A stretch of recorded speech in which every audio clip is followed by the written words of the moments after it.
Kuha ang CCTV video na yan sa isang milk tea shop sa Barangay Paradise 3 sa San Jose del Monte, Bulacan kahapon. Isang lalaki ang lumapit sa mga nakaupong lalaki. Maya-maya, bumunot siya ng baril at pinaputukan ang nakatalikod na lalaki.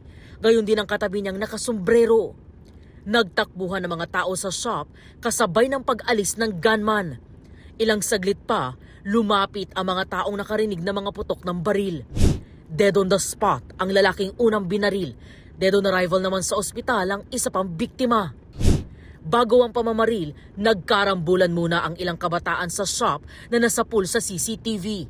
Ayon sa ilang menor de edad na sangkot, ugat ng rambulan ang pagbanggaraw ng isang tricycle sa isang motorsiklo. Nagkaayos naman daw sa barangay ang mga sangkot sa rambulan. Ayon pa sa mga saksi, hindi kasama ang mga binaril sa nangyaring rambulan.